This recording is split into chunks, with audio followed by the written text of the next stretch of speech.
हरे कृष्णा। सभी को मेरा दंडवत प्रणाम।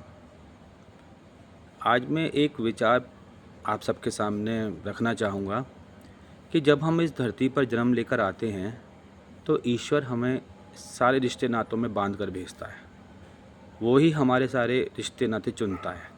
माता पिता, भाई बहन, रिश्तेदार, नातेदार सब। सिर्फ एक अधिकार वो हमें देता है, मित्र चुनने का। तो हमें उस अधिकार का प्रयोग बहुत सोच समझ कर करना चाहिए।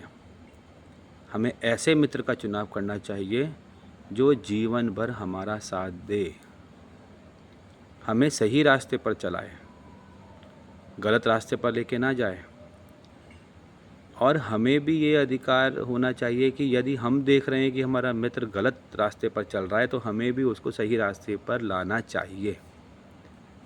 मित्र ऐसे बनाएं जो आपसे ये कहें कि चलो संध्या का समय हो गया, आरती का समय हो रहा है, मंदिर चलें। ना कि कोई तुमसे ये कहे कि चलो बाइक पर बैठो और घूमने चले।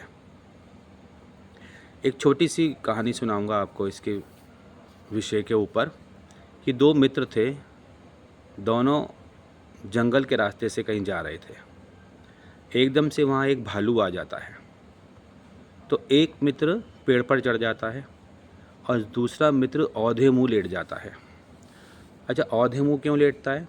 औंधे मुँह वो इसलिए लेट जाता है क्योंकि उसने सुन रखा था कि जो ये जंगली जानवर होते हैं ना, ये अपने शिकार मार कर खाते हैं, मरे हुए नहीं खाते हैं।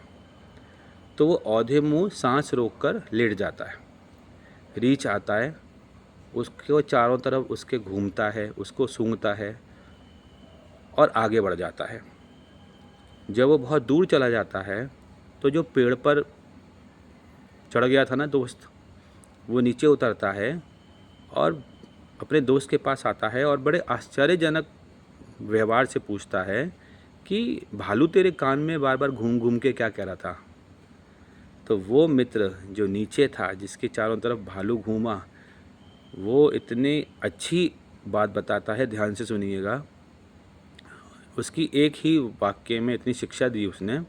वो कहता है कि भालू मुझे एक सीख दे गया आजीवन के लिए कि मित्र ऐसे चुनो जो तुम्हारा परेशानी के समय साथ दे, ना कि तुम्हें छोड़कर पेड़ पर जाके बैठ जाए। तो इतनी छोटी सी एक कहानी से शायद आपको समझ में आया होगा कि मित्रता का चुनाव बहुत ही होशियारी से, दिमाग से करिए। वही आपके जीवन की नैया पार लगा सकते हैं और वही आपके जीवन को डुबा सकते हैं। हरे कृष्णा, दंडवत प्रणाम।